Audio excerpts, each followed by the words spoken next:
कहने का तात्पर्य है कि जिस तरह माली के द्वारा पौधे की जड़ों को सींचने से पूरे पेड़ की सिंचाई हो जाती है और समूचा पेड़ हरा भरा होकर खूब फूलता फलता है, ठीक उसी तरह व्यक्ति यदि अपने मूल लक्ष्य को प्राप्त करने के लिए अपना तन मन धन समर्पित कर दे तो मूल लक्ष्य की प्राप्ति होते ही उसे अन्य सभी अनुषंगी लक्ष्य स्वयं ही प्राप्त हो जाते हैं।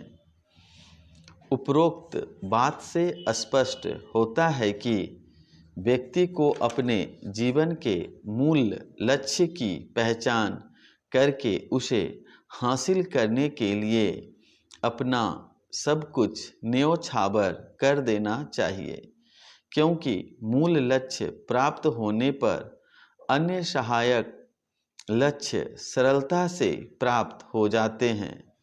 जो व्यक्ति अपने कई लक्ष्यों को एक साथ प्राप्त करने की कोशिश करता है वह अपने प्रयासों के साथ न्याय नहीं कर पाता है।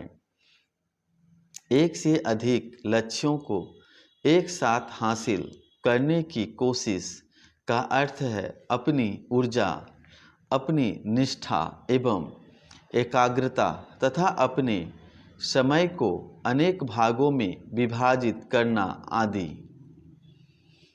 इनके विभाजन का अर्थ है लक्ष्य पाने की दृढ़ता में कमी, दृढ़ संकल्प में कमी, समर्पण भाव में कमी और इन कमियों के साथ सफलता प्राप्त करना हमेशा संदिग्ध होता है।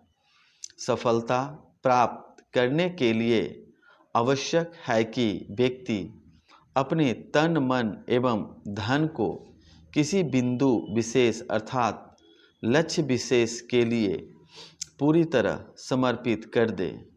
वह अपनी समूची एकाग्रता एवं निष्ठा को उस लक्ष्य की प्राप्ति से जोड़ दे।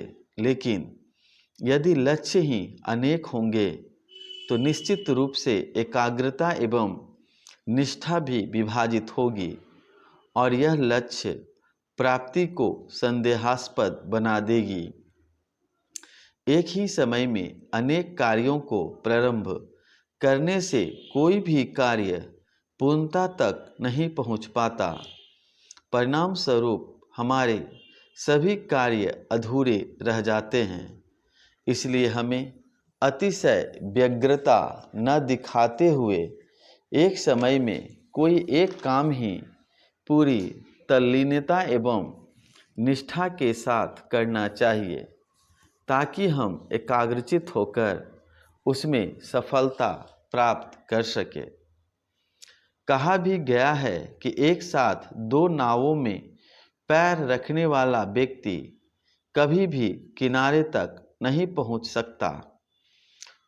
उसका बीच रास्ते में ही नदी में गिरना निश्चित है।